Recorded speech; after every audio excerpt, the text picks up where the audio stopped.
Welcome to the post-Thanksgiving, super late November podcast, but in December. Yep. And we have a special guest here today. Hey, say hello to the camera. She's like, what? I don't know. Her name is Mia Bonilla. That's Mia. That's our baby. Okay. And she is currently with us right now because we had to put down our other baby to sleep. Had to lay her to rest. Lay her to rest. I like saying that. And this one is our dog is having a really hard time. And she's having a lot of depression. And she's never been clingy like this before. And now she's super depressed, super clingy. Doesn't want to leave her side. So we're just trying to love and support her and give her extra tweets and extra attention. Yeah. You went from being the youngest to the only child. Mm-hmm. We're trying not to leave her alone for too long. She did today for the first time. It's been a week since our baby, we lost our baby. It's been about a week, and for the first time today, we were able to get Mia to play with some toys. So that's good. She's starting to slowly come out of it, I hope. So where shall we start? Shall we start with Thanksgiving and move chronologically? We have a lot to talk about. We want to talk about some Thanksgiving stuff. I mean, did you want to touch any more on me? Or? Yeah, I kind of want to do chronologically, I think. Is that how you say it? Yeah. So I want to kind of touch on Thanksgiving. Okay. And then touch on our baby. And then leave off on maybe mob-style Christmas. Yeah. And if anything else comes up, go for it. But that's my agenda is I wanted to do a Thanksgiving podcast and obviously shit happened. But the November vlog was awful. I had 2 clips. I had 3 clips, but I scrapped one. So then I had 2 clips and I ended up making this rambly. I would make a short clip at the very end and I ended up rambling on too much, but I kind of wanted to explain why. Okay. So basically, I explained in the video, my vlog, towards the end, that we had a lot of shit going on in November, and that is why there's no vlog clips. Yeah. Because we had a lot going on, and it was a tough month. Yes. It was just tough for depression and, shitty weather and shitty family issues going on all around the board. I kind of wanted to touch on maybe that a little bit. Okay. Being that we got the news yesterday. Yeah. And we got a lot to talk about. It's been a rough month. It's been a rough season for sure. Yeah. And winter's really just now gotten here. I'm sick. I got my hot beverage. They're the Starbucks ice refreshers. Yeah. Cold refreshers. But I don't brew them over ice. I brew them in a coffee pot. And I put 2 cough drops in there. And that is the bomb diggity. When you are sick, if you like coffee or tea, I would go for that with cough drops, but I don't like tea. So I do the ice refresher, and then I put a berry, I have a strawberry ice refresher, and then I have berry cough drops in there. So it goes together very well. But yes, I apologize in advance if I cough or need to sneeze, or I'm going to try my best to cover the mic. Don't blow your nose. I got my handkerchief right here ready to go in case that happens. So, but I'm feeling like I'm on the mend finally. Yeah, you sound a lot better than you have been, that's for sure. So I guess let's touch on Thanksgiving first. Okay. That sounds good. So this Thanksgiving was tough for me. Yeah. It was really tough. This was the second year in a row that we didn't host, and which wasn't so much the problem. Right. It was just kind of being left hanging, I think, by everybody. No, I mean they had their own Thanksgiving. They just didn't invite us. Oh, yeah. And that hurts. Yeah. So I don't know how much you're willing to share, but we have multiple family members who were hosting their own Thanksgivings and no one thought to check on us. And that is what hurts the absolute most. Because for me, and I'm just going to have my little pity party, then I'll be done. For me, we've always hosted. Mm-hmm. We went all out. Time, money. I mean, oh my God. The time I spent preparing, trying to get a meal plan set together, trying to slowly buy food in advance so it wouldn't be too much financially all at once. I spent all day cooking, the day before prepping, cleaning, decorating. We went all out. I started towards the end there. I won't say specifics, but a few things happened, behavior-wise, from other family members. And it made me feel really unappreciated. Yeah. Like, nobody appreciated how much I put into all the decorating and planning activities for the kids and all this. And for the adults, too. We would have games and stuff for the adults. I felt really unappreciated. So the last year we hosted, I kind of just, that night was just physically exhausted, mentally exhausted, and just feeling very unappreciated. Yeah. The next year, one of our family members who always used to come wanted to host it at their house, which is fine. And I was like, whatever, I could use a little break, and maybe they'll realize how much work it is and, appreciate me doing it, and maybe they'll give it back to me one year. They'll be like, I don't want it, it's too much work. We went over there, we were invited. I thought everything went fine, there was no issues, nothing happened. And then this year, I was expected that same person would host again, and we never got invited. And other siblings, other cousins, other everything, all the people that we've always invited to our parties never checked on us to even see if we had somewhere to go. And that really hurt me. Because the type of friends and family members that we are, Okay. the type of people we are is, you might want to put her up on your lap. That her nails might be annoying for some people. The type of people that we are, we always would go above and beyond to invite even non-family members or estranged families to come to our get-togethers. And it just really hurt that not one was like, hey, you guys have somewhere to go. You're not hosting this year. Where are you guys going to go? Right. Not one. My great aunt did, but you know what I mean. That's a whole other story. So, but nobody in our immediate family even checked on us, and that hurt so incredibly bad. My dad had to work, so he was basically alone on Thanksgiving. And, me and DC made the best of it. But, yeah, that's my little pity party. I'm pretty mad. I'm pretty hurt. I'm hurt by it.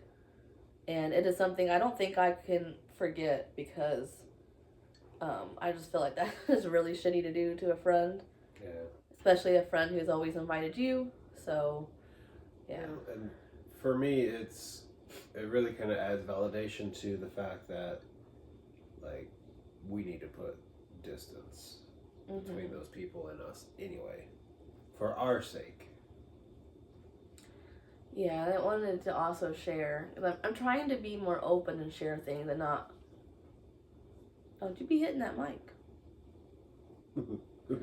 I'm trying to, one of the things I want to work on myself, or one of the things I'm currently working on, is I used to kind of sugarcoat things to just save grace.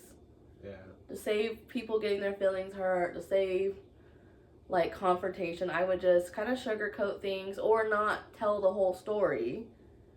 And then that way people wouldn't think there was a problem. But there is a problem, and that's not healthy. So I'm trying to be more openly honest about what's really going on. So one of the things that did kind of bother me, it's not a big deal, but one of my cousins, one that I would have considered being really close to, we've always invited her over for Thanksgiving every year, whatever. And then, of course, this last year we didn't have it, so we didn't invite it. And she never, like, checked on me or anything. And it's like, whatever. I didn't expect she would. But she made this post on Facebook. And it was, like, this long post about how thankful she is for everyone that's reached out to make sure that she had somewhere to go and how blessed she is and everything. And I wanted so badly to be like, have you checked on people too? You haven't checked on me. Right. You don't check on anybody but herself. She never checks on anybody but herself. And it was kind of one of those moments where it's like, it kind of made me realize, like, that is a one-sided relationship because she's never, like, we always, when she's went through hardships, us as a family has always been there for her. But I've been through some hardships recently and she has not been there for me. And that's kind of like, it sucks because I don't have siblings. I have cousins. I don't have siblings. I have in-laws. And so when both my cousins and my in-laws have forgotten about me, or it makes me feel like insignificant, like I'm a ghost. Like nobody cares. Nobody, like it just kind of solidifies that you are alone feeling. Yeah. You are alone. You don't have any siblings. You don't have any in-laws that are there for you. You don't have any cousins that's got your back no matter what. Like you're my ride or die. You know that. But you know what I mean. Like it hurts that family-wise. And I got friends that like they are family, and I'm not discrediting that. I'm very thankful for the amazing friends that we do have. But I'm talking about family members in particular. It kind of solidified that feeling that I've had for many, many years where I don't have family.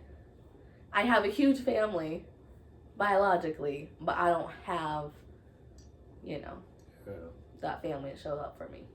Well, or check on me, make sure I'm okay. I know for you, like, because you don't have siblings, but I do, and I'm really, like, not close with any of my siblings anymore, I did try, though. Yeah. It's not from a lack of trying. I did try to have a relationship with all your siblings. Yeah. I hope that it was enough for you. Oh, I know. Yeah. Oh, I know. Yeah. And a lot of it is just my family is toxic, and that's why I, myself, have pulled away to the point where I feel like you and me might be on a little bit of two different pages when it comes to Thanksgiving, because like with what we had, I didn't feel like any sadness or anything. It was actually kind of nice to not have to deal with bullshit, drama. Yeah. It's just like, the bitching from those toxic family members. It was nice. It was nice to go and enjoy everyone's company and just have a good time. Yeah. I think you're right. I think if I really dig deep, I think what it is that my whole childhood was so deeply, like, filled with loneliness. Yeah. Both of my parents worked opposite shifts. So when one was asleep, one was at work. And when you're a kid, most of the time, that's great, because I could do whatever I want. Hey, that's my drink. She wants you. I could get away with a lot, and I did get away with a lot, okay? Because, like I said, one was sleeping, one was awake, and that was how it always was. But it was very lonely, very, very lonely. And I think as an adult, I kind of created this space where, like, I just filled it with a lot of people because it kind of made me feel not lonely. But then I realized, like, recently, that I've kind of allowed toxic people in my life for the sake of having this sense of a huge family. Yeah.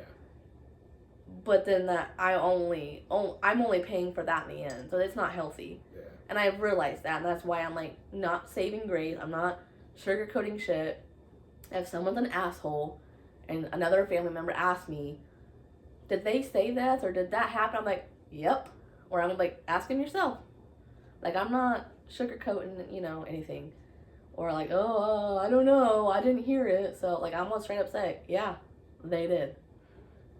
You know what I mean? Mm-hmm. Deal with it. Like, Because I think I tried to create this world where because I wanted to come from a family, I wanted to have family so bad that I tried to create a family as an adult. Yeah. But a lot of the people in that family were toxic. So that's what I'm working on, is focusing more on the people who aren't toxic and investing more into those relationships and slowly distancing from the ones that are. Yeah. Yeah. Pretty much where I'm at. So you're right. Like this, I mean, it wasn't a bad Thanksgiving, but it was sad for me. It was like, all your worst fears of like, see? Because like when you get in your head, you think things like, oh, they don't love me, or oh, they don't care about me. So when something like that happens, it's really hard to not go into that headspace of, see? Yep, you're right. They don't love you. They don't care about you. They don't, because their actions are matching your own thoughts. Yeah. So that's where you just got to try to, and it's tough. You got to flip it around to it's not my loss. Yeah. It's your loss. It's their loss, yeah. Yep.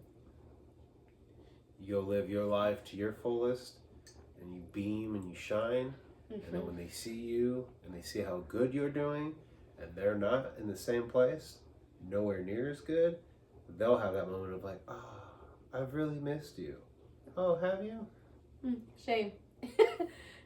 So, our mutual friend of ours, this is her first Thanksgiving all by herself this year. And at first she was like really struggling with it too. She was like, I don't know what to do.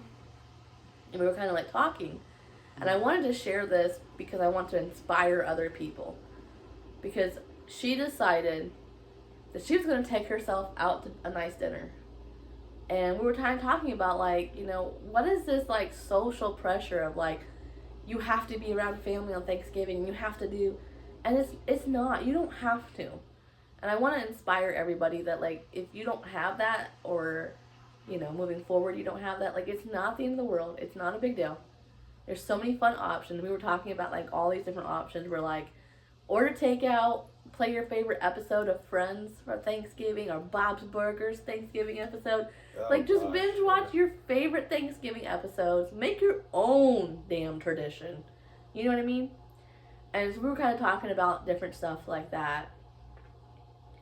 So, and that's the thing, is you just gotta make your own thing. And then, it could even be like Anne was gonna, her kids are all out of state.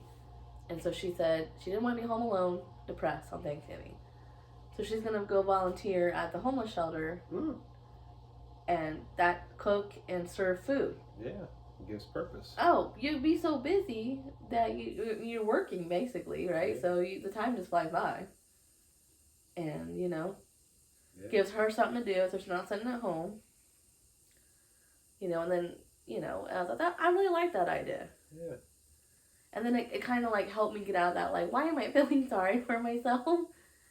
And I'm out of it now. I'm not there anymore. Right. But I wanted to share that because I feel like that's a place of vulnerability that a lot of people find themselves in. And I wanted to share that because it's normal to have those thoughts, but you got to get yourself out of that. And so I'm out of it.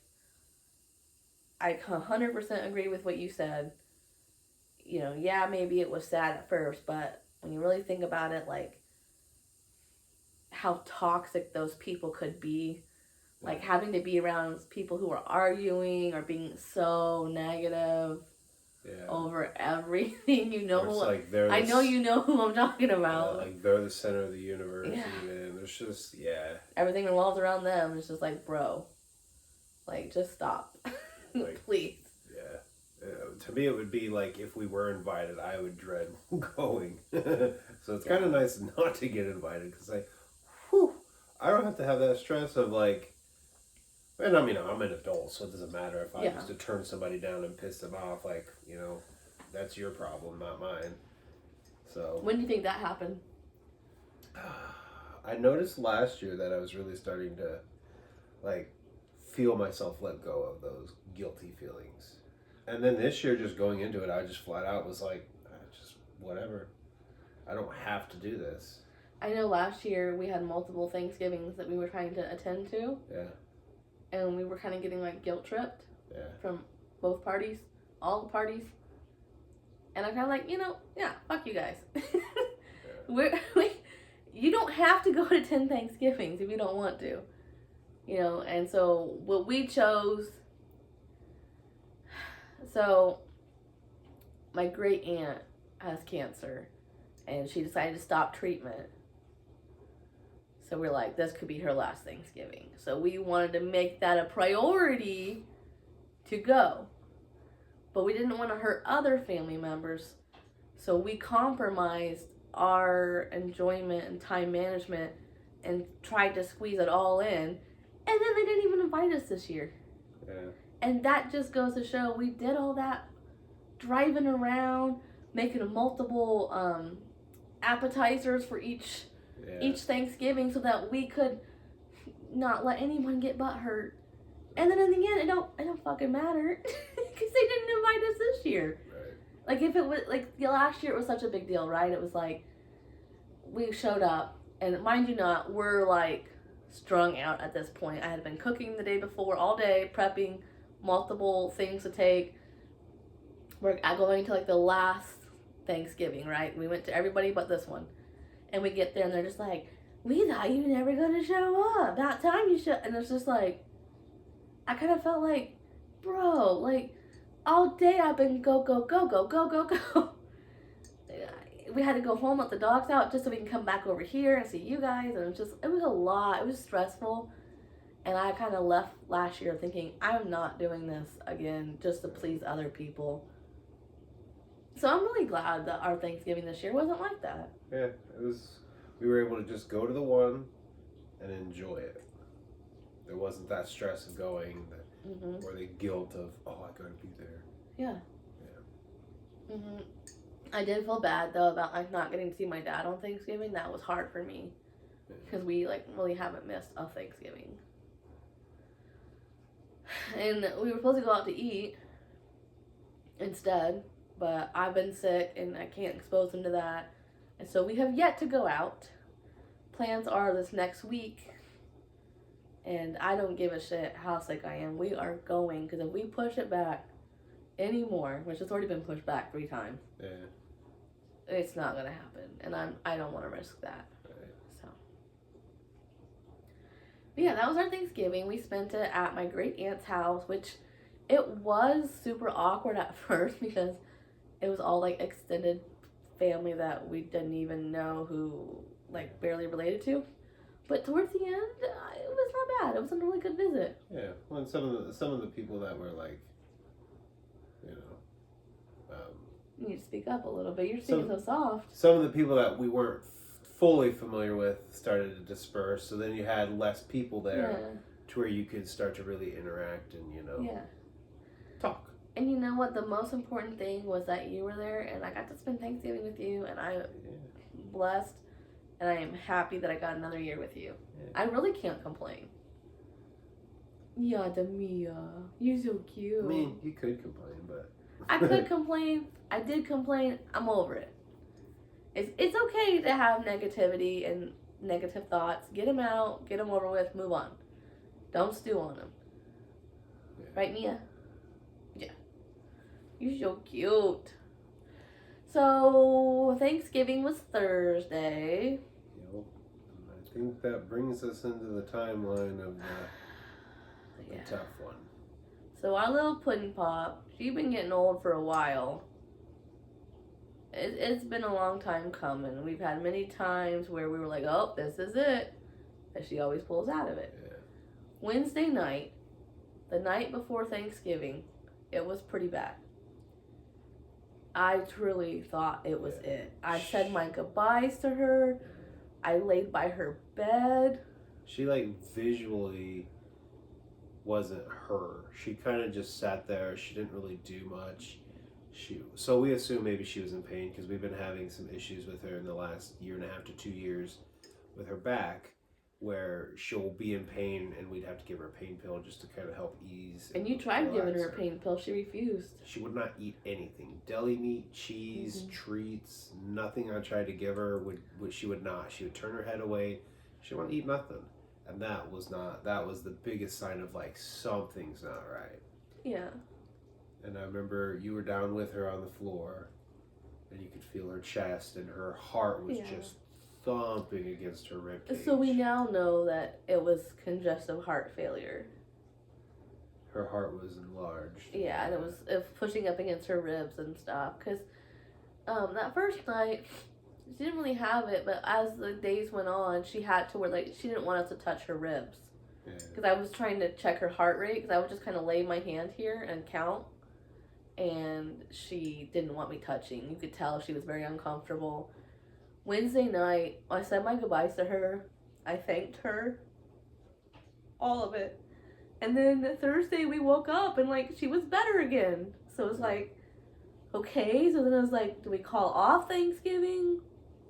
I decided to go ahead and go. Because, you know, this could be the last year I get to see my great aunt. So I'm like, you never know. And I don't really want to have like that regret on top of everything else. So we went ahead and went. We come home. She was doing okay, and then that night she went downhill again. It was just kind of a roller coaster all weekend. And so we kind of made the decision we're going to push through it through the weekend and make a decision the following Monday when the vet's office is open. So she started having like breathing issues because her lungs were filling up with liquid. And so we kind of made the decision, I think we might have to lay her to rest. So we called my dad and my mom, and they came over and said their goodbyes to her. And then we took her to the vet Monday. Well, because on Sunday, she was coughing real bad. All night long. She'd just get settled, and then wake up, and she couldn't breathe. And then she'd stop, and she'd finally fall back asleep, and then an hour later begin. Yeah. And that was kind of like when we made that decision of like... And like when I say coughing, I don't mean like coughing like a human would. It was like that. Yeah. All night long. She would stop for some periods of a couple minutes, but then she'd start back up. Yeah. And it was just all night Sunday night. And that was pretty much when we made the decision, okay, in the morning we need to call the vet, make an appointment. Get in as soon as we can, talk to him. Which Monday morning, again, she seemed fine. Yeah, she wasn't coughing. Was like running around, playing with toys Monday. I was like, what is going on? Chasing me around, jumping up and down off the furniture. She like acted fine again. Well, but when you really think about like how she tried to chase her but really couldn't and stuff. She would run for a minute and then she'd like stop. You could just tell she visually was just too tired and too fatigued. Like she wanted to play, but she couldn't, So Monday we went to the vet and it had not hit me yet. I know we have talked about it like 100 times. It did not hit me that this was going to be the last time I got to see my baby and hold my baby. Like, we said our byes, but it's like we still had that sliver of hope. Like, maybe he has a simple solution. I fully, like, 95% of me thought he was going to send us home with, like, an antibiotic or a steroid shot or something to get the fluid out of her lungs, and she would be fine. Yeah. Or he would say, let's start, we'll try this, give it a few weeks, and if she's not better, then come back. All right. I fully thought that. When we got in there, we talked to him about options. He diagnosed her pretty fast. He was like, yep, it's heart failure, her lungs enlarged, He barely held the stethoscope up to her chest and immediately was like, oh yeah. So the options he gave us, for treatment options, would have been full blood work and a kidney test to see how bad her heart was. She had to do a heart test, a blood test, and then a kidney test to see if she could handle the medicine. Yeah. So, and we could have done that. We chose not to. We could have done that, and it could have came back. It was too far back. Right. Not worth medicating. We decided not to put her through all that because she has a really bad vet anxiety. Sorry. And we decided not to do that. If it came back all good that she could start treatment, it was going to be about 4 or 5 shots that day to get her going. And then she'd be on pills for the rest of her life. But she's not eating right now and taking medicine. So then it was like, well, we'd have to look into liquid form, which that wouldn't matter because she's not eating. Right. Or we have to bring her back in every week for shots. Or every day or whatever it would be.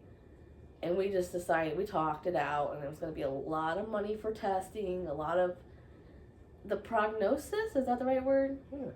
If it come back that she could get treatment, regardless of the money, if she could get treatment and it was treatable or whatever, she only, online, what it said was they could live 2 weeks, 2 months, and a really good amount would be the max or whatever would be about 6 months with heart failure, congestive heart failure, with medicine.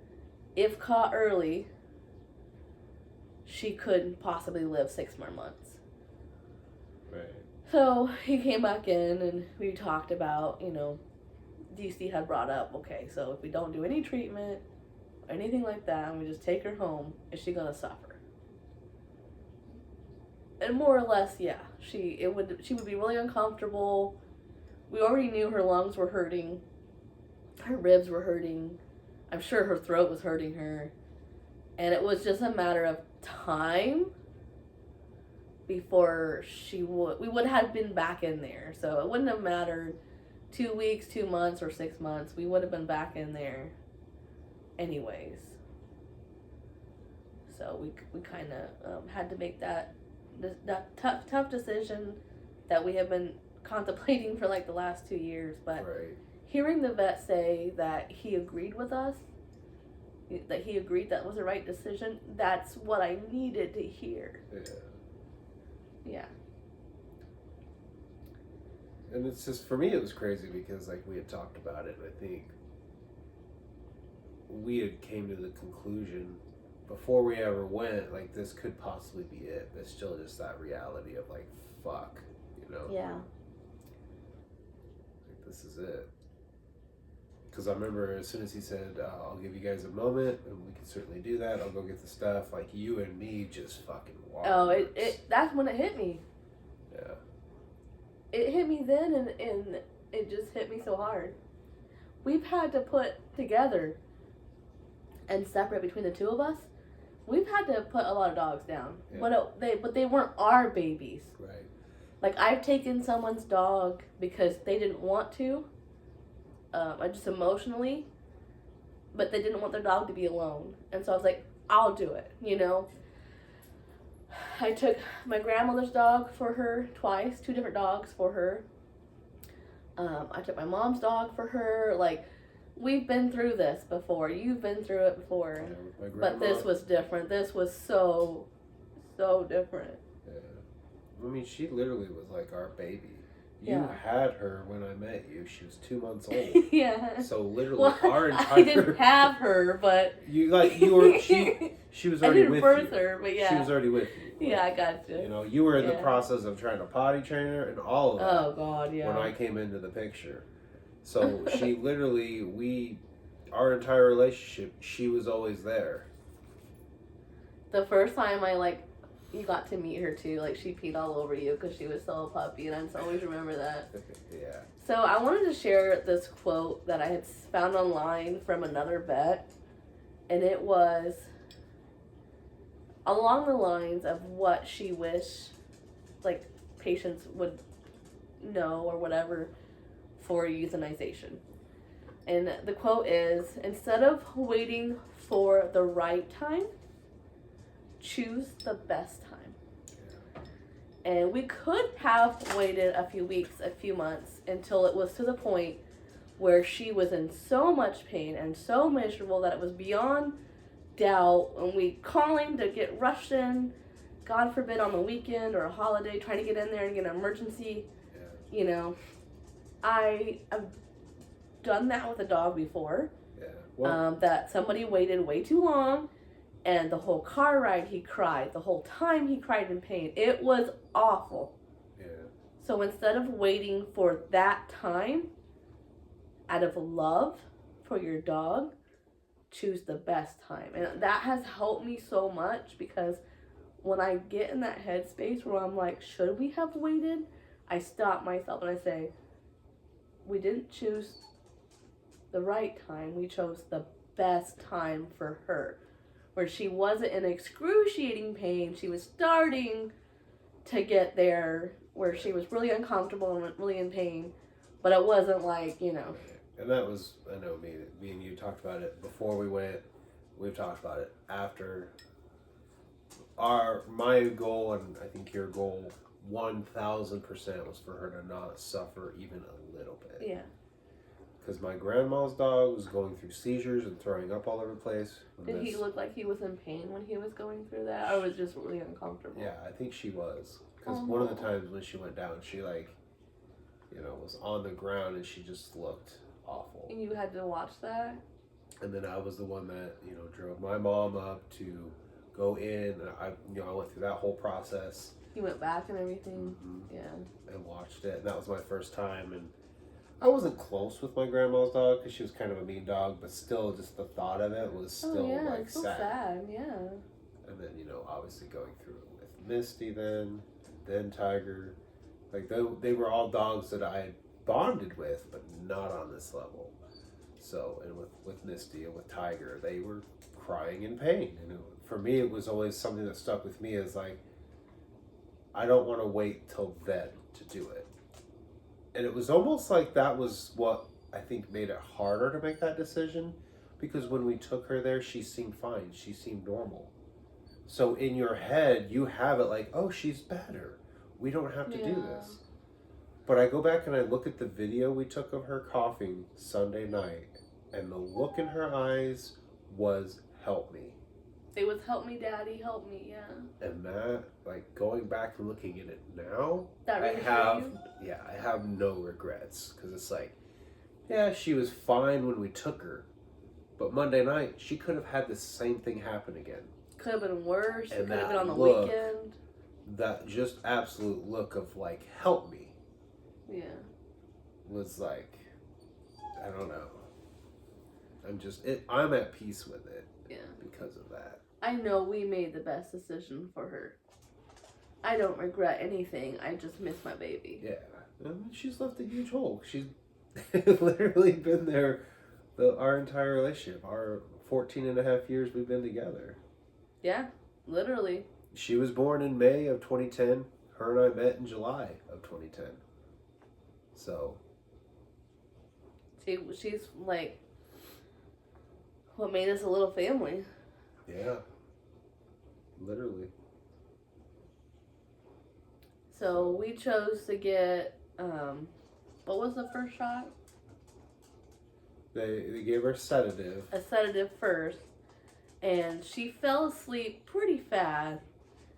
And she just fell asleep in DC's arms, and I was cradling her face the whole time. And she kept trying to lick her nose, and she kind of like would miss. And she just like looking at me, and you could just like the look on her face was like, "Oh, Mom, I'm tired. Like I can't keep my eyes open." She just kind of had that like almost comical like, and then she just slowly just drifted off to sleep. And I was petting her, and she was so calm, so relaxed. And then several minutes had went by. She was completely asleep, and we got to say our last goodbyes. Then they came in and they gave her the second shot, which stops her heart rate. It was instant, like her heart just instantly. Yeah. And like with other dogs, it takes a little bit. And it didn't with her, which makes me feel like, God, her poor little heart was probably like so overworked. But yeah, and then I kissed her goodbye one more time, and they took her back, and they put like a makeshift like bag diaper on them for you, and then they wrap them up, and usually like a blanket or a towel, or and in this case they did like a bed sheet. And then kind of like a waterproof zipper mesh bag. And we took her home. They offered, you know, if we wanted to leave her there, they could do like footprints and nose prints. And I was like, I could not walk out of that building without her. There's no way. No way. No, absolutely no way. I could never have done that. You want to take her or out or? Yeah, I'll run her out real quick. She's whining by the back door. Okay, we'll go potty. We did get her paw print and like a clay casting thing. DC wanted to get that, and they said they could do it right then and there if we wanted to wait, and so of course we waited. And I'm trying to get to this next part without crying. We came home, and my dad had handmade a custom little casket for her. And he let me and DC have like our private time with her. We took her out of the bag, opened her up, let our other dog come in and process what had happened. I didn't want our other dog to always wonder where she went, because I witnessed that with my grandparents' dogs. We had to put one down, and we came back, and that dog just never stopped looking for his brother. So I knew for sure I wanted Mia to get to experience and smell and know like what happened. And she sniffed her and kissed my hand 2 different times.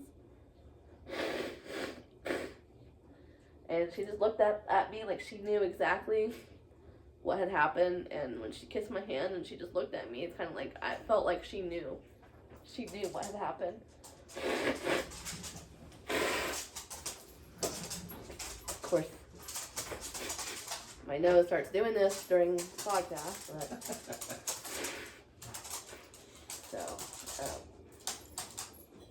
so yeah, me and DC and Mia got our time with her, and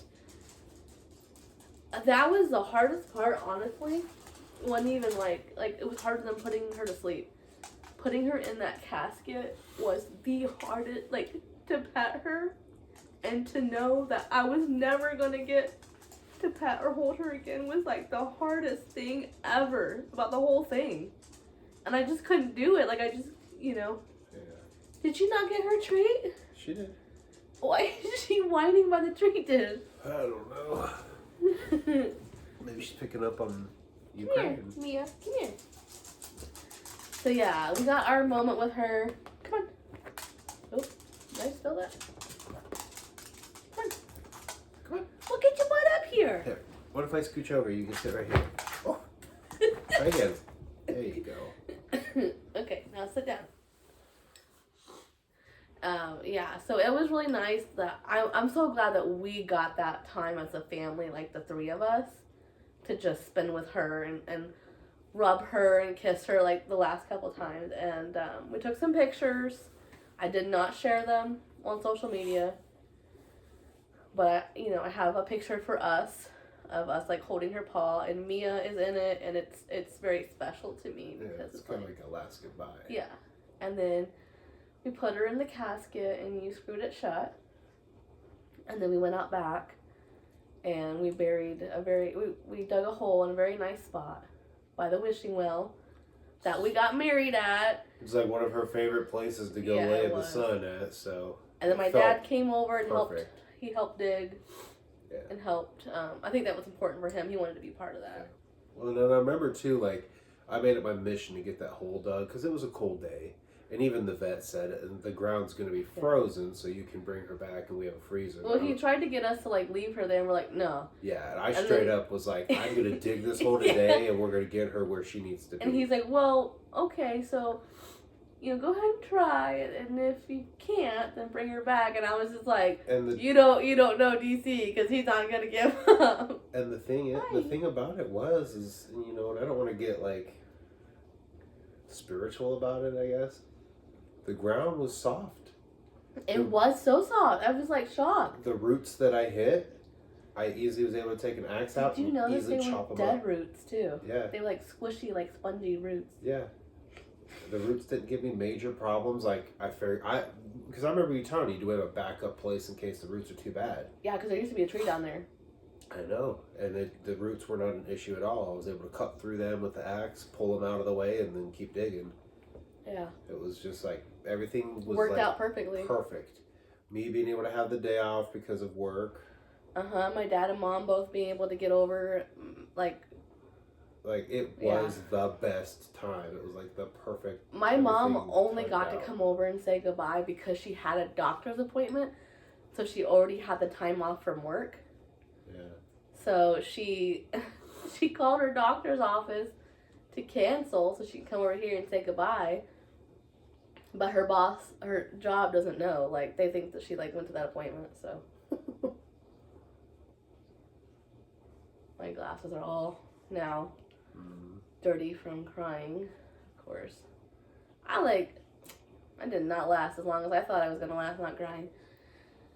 But yeah, it was just a really traumatic. We're still trying to heal from it. And our little baby down here, she's, like, missing her. Like, at first, when we showed her and everything, I wasn't sure how much she was going to understand, you know? Yeah. The next day, we go outside, and she's, like, leading me to the gravesite. And then she just, like, sniffs it and just sits and looks at me. And I'm like, that's kind of weird. And then she did it again and again and again every day.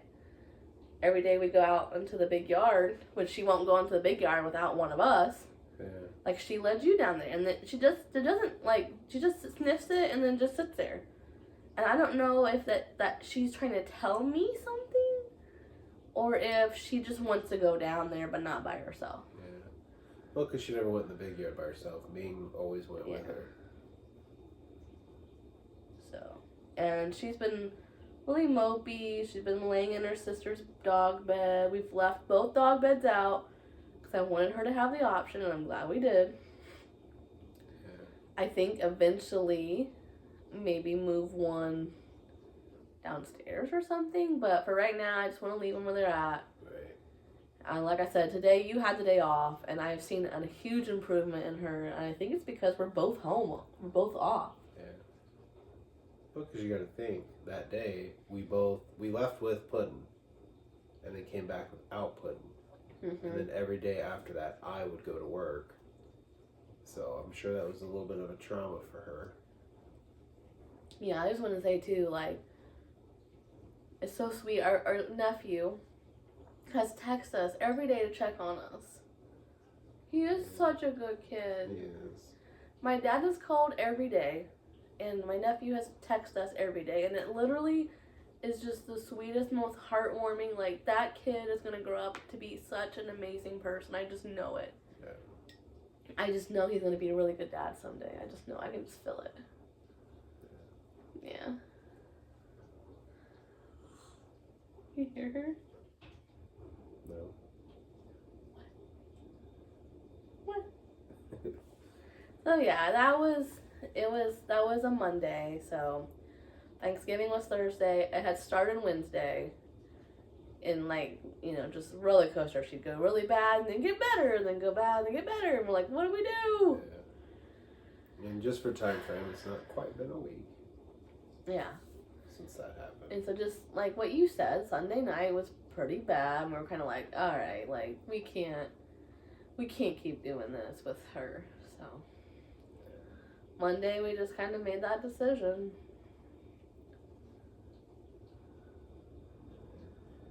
It's never an easy one, but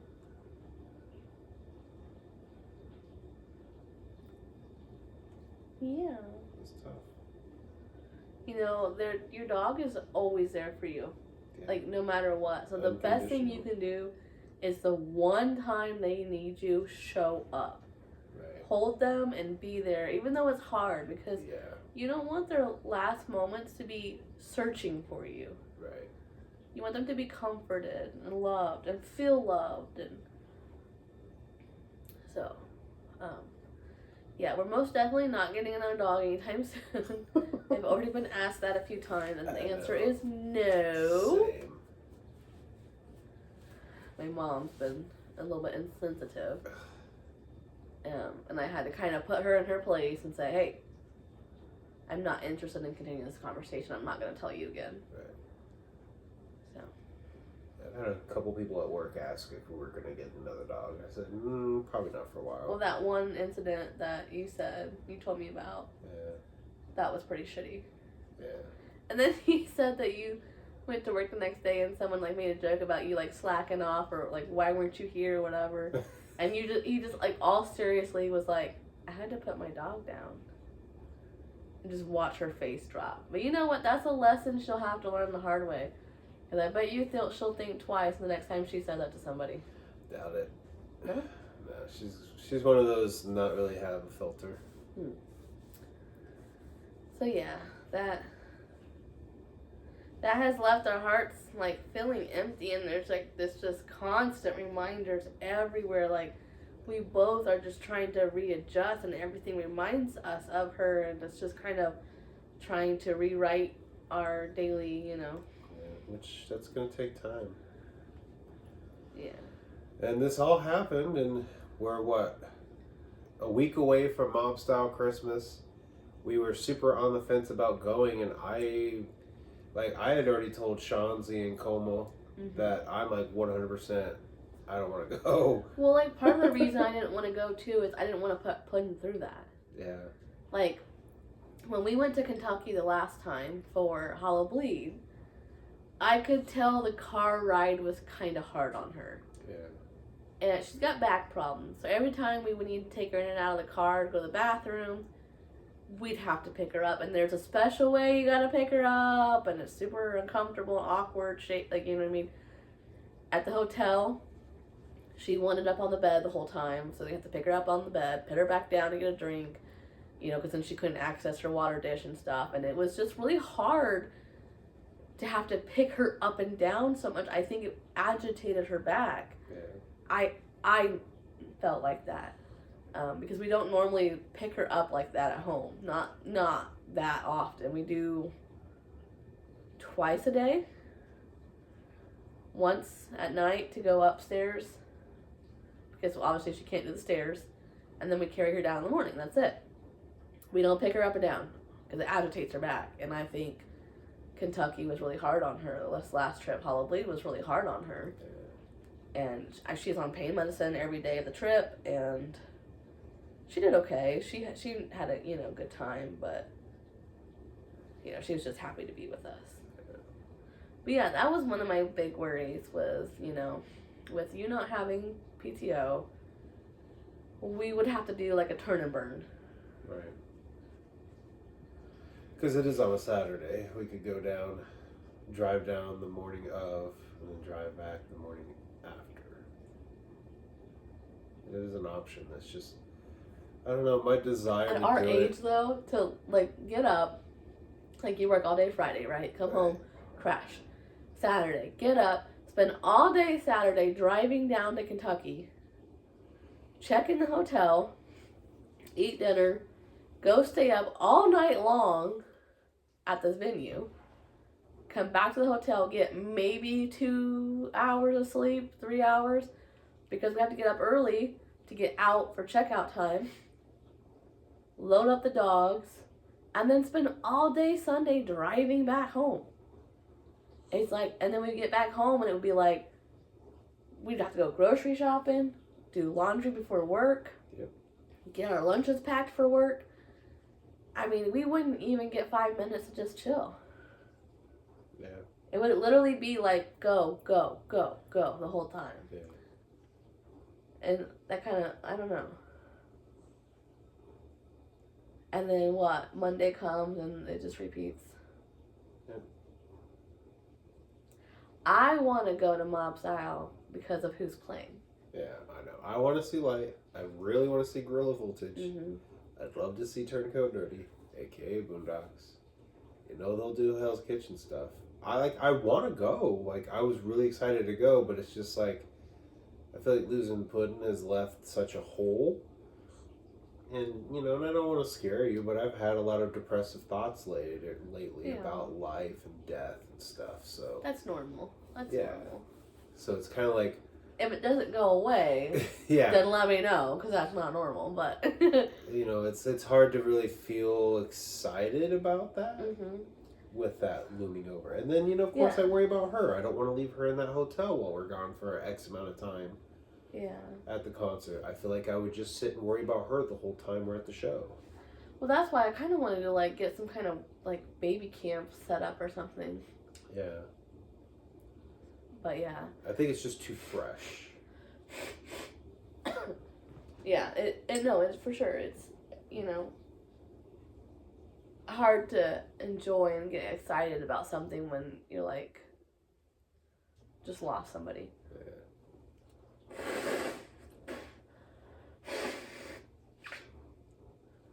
Yeah. So for me, it's kind of like my focus is just on next year's events. I really want to go for the artists who are performing and to see those performances. I completely agree with you. However, I do not want to sit in a car for 2 days straight and do a turn and burn and then come back and play catch up all Sunday evening, trying to run around like crazy to get everything done. Yeah, it sounds pretty exhausting. Yeah. So would we say we're 100% not going? I would say a 90% not going. I'm at 100. It's next Saturday, so I know I want to go for the artists, but I don't think it's wise financially. I don't think it's wise time management wise. Yeah, I already feel like I'm playing catch up because I'm getting over this being sick. Right. And so much stuff needs done around the house and just in general that hasn't gotten done because I've been sick. Right. And Christmas is coming around the corner and it's just kind of like, I don't know.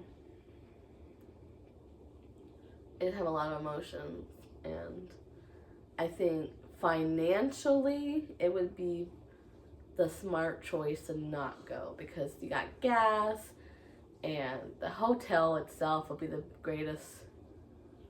biggest purchase, and then the tickets, you know. The tickets and the gas wouldn't be too bad. It's that hotel fee that's gonna like really get us. Right. And I feel like right now, maybe it'd be best to just save that. Yeah. I want to go, but I think it would be better if we didn't. It'd be a wiser decision. Yeah. Yeah. So yeah. So I don't think we're going to go to Mob Style, unfortunately. Maybe next year we can. Yeah. Because when we went to Hollow Bleed, what I liked about Hollow Bleed is we went for like 4 or 5 days. Yeah. That was nice because we went down the first day, checked in, and then we went shopping, and then the next day we spent the whole day going to museums. Then we went to Hollow Bleed, and then the next day, we like hung out, did a few things, and then headed back to Indiana. And then you had the next day off, so we did all of our grocery shopping and laundry that day. It was nice. It was like a little vacay. So I would rather, I guess, maybe we skip Hollow Bleed next year. Maybe we go to Mob Style Christmas and stuff. Yeah. That sounds good to me. I really enjoy going to new places and experiencing new things. Yeah. Because you and I usually like go to museums and stuff, so like my eyesights are on. Not like that Kentucky doesn't have a lot to offer, but like we just went there. Right. So my eyesights are on. Like I want to go to Tom Wood's Float. Never been.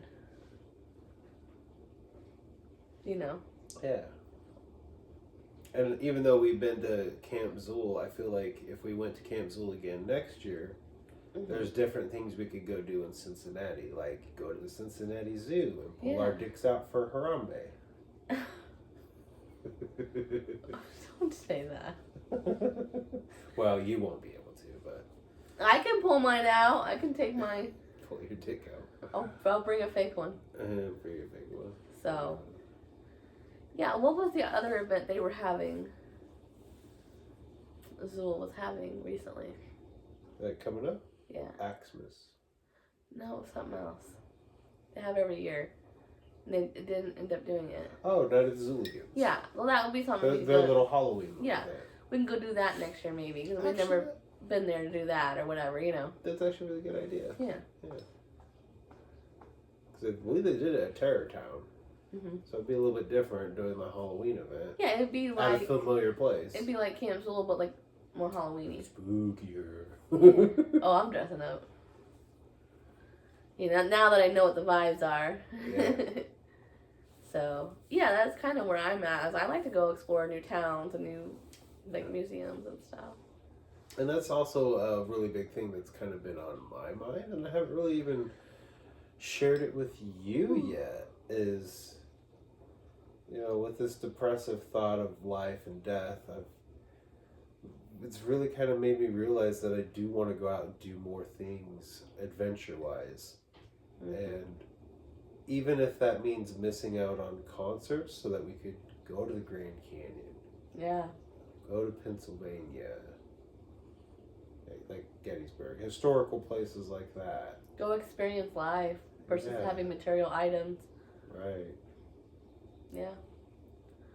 It's got me thinking about a lot of that too because of Dad. Yeah. Oh, yeah. I'm wondering, maybe when he retires here soon, maybe we should go on like a family trip somewhere? Yeah. Rent an RV or something. Oh, whoa. Well, maybe. Yeah. We literally could all take turns driving. Well, I'm not driving an RV. Oh.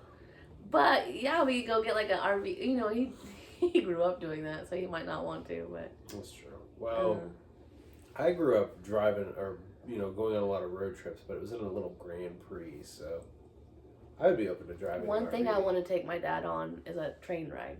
That'd be cool. During the day. But, yeah. So, I guess I might as well touch on it here while we're in here. I have been touching on it in the monthly vlog, so that's why I kind of feel conflicted, but whatever, it's fresh. So, he called me yesterday, gave me the news, very discouraging news, that the scans came back. It has not gotten any smaller at all, and maybe a couple spots had gotten slightly bigger. Which basically means all the chemo he's been doing, all the hell he's been going through was for nothing. All the money he's been paying has been for nothing. So he's very discouraged, very just like heartbroken over it. I mean, so are we. Like, I feel for him. So he has a week, 2 off here from chemo, and then they're going to start on a new kind of chemo. And I'm kind of worried at how it's going to hit him, if it's going to be worse or not. And there's always the risk of chemo. I don't want to scare you, but most of the time, the reason people stop chemo treatment that's working on cancer is because it's negatively affecting their other organs. Yeah. And this kind is a concern. And so I'm worried, like, you know, what if it starts to work, but we have to stop, or, you know, it's always a what ifs, but. Right. So that's why it's so important to me. I want to take him out for Thanksgiving at least one more time before he goes back on chemo and he loses his taste buds and doesn't want to eat at all. Right. And too, life is so short. Like, I want to take him to go on the train ride. I want to go do more with our dad. Right. I want to make more memories with him. Life is so short. It truly is. Why waste him sitting in front of a TV all evening when we could be going out on an adventure? Right. Or waste money on clothes or makeup or shoes or something when we could be going on vacation, family vacation. Right. So. Or that one potato place you want to go to. Yeah. Yeah, do something like that. So. Yeah. So yeah, it wasn't the best news that we wanted to hear. Again, just been getting slapped left and right with shit. Yeah, because it's like, oh my god, this whole past year he's been doing this shit and it was for nothing? So whose fault is that? Is it the doctors for not changing up the treatment sooner? Kind of. That's how I feel. Like, I don't know, like, it's frustrating. And the other thing is, his cancer doctor made it sound like it was one spot, and his general doctor, who he wasn't even going to go to, but he decided to go ahead and go. That way he could stay in their system as a patient, going once a year. So he went ahead and went, and he let it slip that there were several spots. So when he went to his cancer doctor, he was like, hey, so they said my skin came back and there were several spots. And she was like, oh, yeah, there's a few. Like, she's downplaying it, and I get why, because she doesn't want him to get discouraged, but like, right. I don't like that shady shit. Like, I don't like that. Yeah, give it to her straight up, doc. Tell me what's up. So, Doctor. she's so cute. Look at her. She is. Her little head on the little pillow. Mia bonita. Oh, they can't quite see. It's okay. Camera angle's a little too high. Oh, she's my whole world right now. I'm just like, that hole that's left from Puddin', I'm trying to just put that love and energy into her and give her everything that I gave Puddin'. Because me and Puddin', man, we were inseparable. That was my shadow. She was my boo, my main boo. Yeah. She was a mommy's girl. Oh, yeah. Mia's been a little bit more of a daddy's girl, but I think I feel not it. now. I would say I feel it shifting. I do feel it shifting. She laid with you more tonight than she did with me, and that's normally not how that goes. So down. I think Puddin' has told her, like, she needs to like keep an eye on me. Yeah.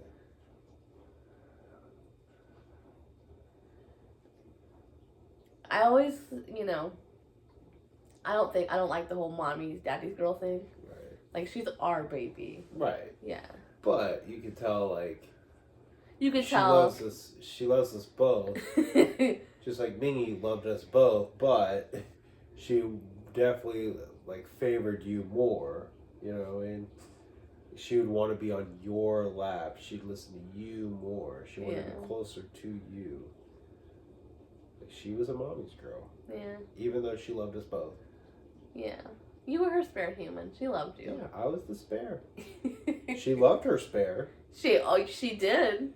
She But loved her spare, especially when her spare was the only one that was home. she would have preferred to have her mommy, not her spare. Oh, she loved you so much. Don't say that. I know.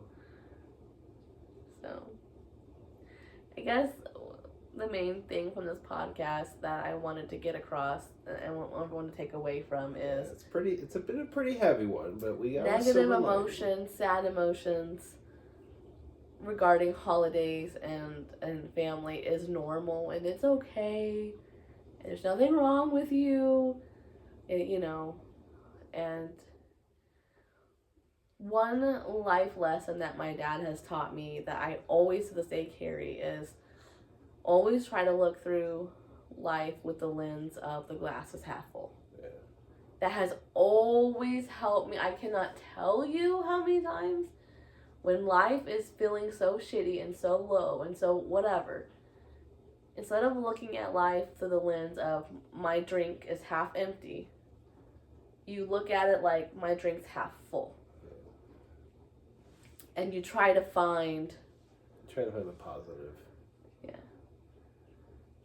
That's something he's always taught me is like, you think how it could be worse and then reflect back on how this isn't that bad, so we can get through this. So like with Puddin', losing her has been so hard, and like, well, what could be worse than losing Puddin'? It's like losing Puddin' in a traumatic way. Yeah.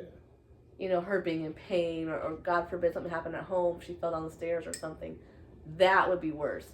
So in retrospect, it's like, okay, so then really I am thankful that we had this peaceful, saying goodbye, and this, it kind of puts it into perspective of, it could be so much worse. So like, we're going to just focus on what we're thankful for, why, the glass is half full, and appreciate that, because it could have been so worse. Exactly.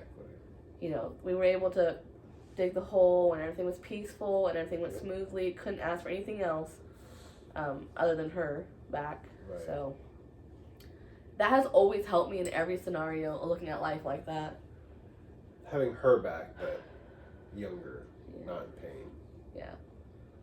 Because for a few years she's with me herself. I'm trying to do a memorial video I want to eventually. I can't right now, but That's looking through the old videos and stuff.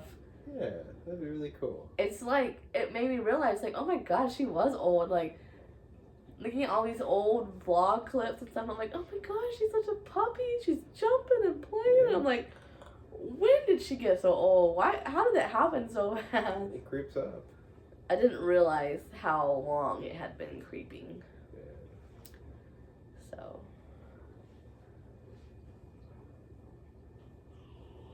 Ooh. Oh my goodness, I'm so tired. Me too. My eyes are not very Can you see much her? open. Yeah. I would put my hand up here and pet like this. And She gonna just fall wrap her on me. paw around. She is so cute. You guys can't see it, but she is so cute right now. You should like tilt it a little bit. Because like, they don't really need to see that anyways. Oh, yes, look. Oh. See, like it's prepared, you know what I mean? Like she puts her paw up. Yeah, like, oh, watch. Because that's what she wants. I'll come up to rubber and she'll put her paw around me. Oh, it's too much. You want too much. Precious little baby. And she's got the cutest toe beans ever. She's like, I can get used to all this attention and loving. She's never licked before, like excessively like that. And losing her sister, like she licked one whole paw, this paw over here, completely raw. And I gave her a relaxing bath. It seemed to help a little bit. I gave her a soothing bath, and I've been trying to keep on her about stop licking. I'm going to have to wear one of those cones if you don't stop licking. Oh, they're going to shame. No, I don't want to do that to her. I've just been trying to catch her licking. And, yeah. Sorry. Her not wanting to play with the neighbor's dogs broke my heart, and just her being, like, depressed breaks my heart. But seeing her better today is giving me hope that the more I feel better, the more I can take her out places like Home Depot or the dog park or something like that. I think she will get out of this in time. I do too. Yeah, her playing today was like, okay, she's doing a little better today. She's so cute. She is. She's too precious.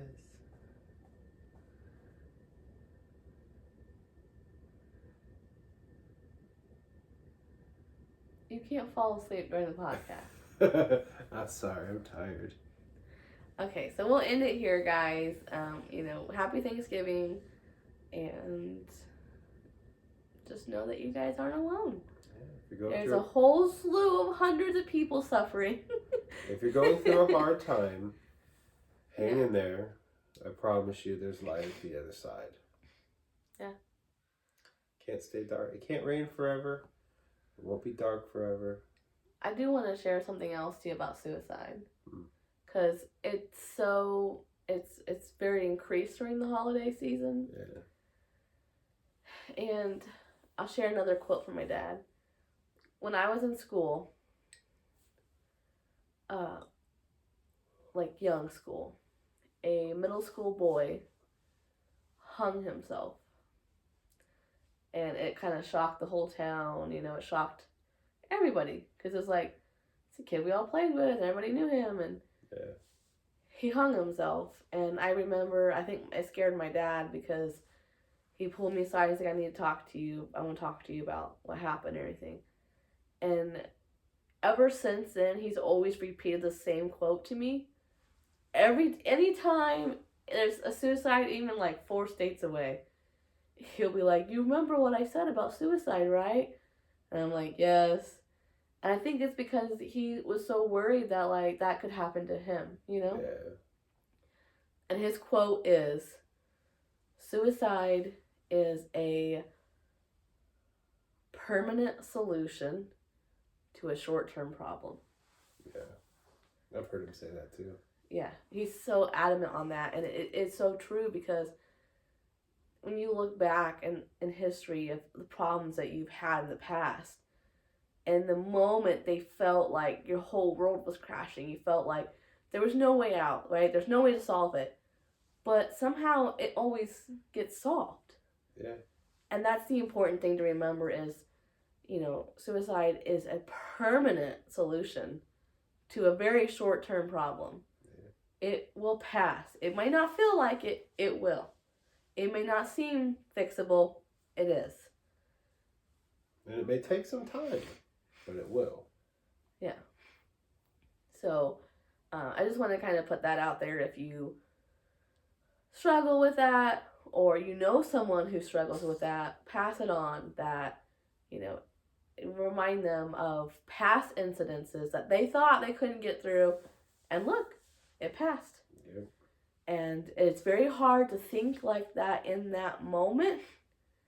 But this is another reason why it's so important. Check on your friends. Check on your family. Check on your neighbors during these holidays, because that's how it happens.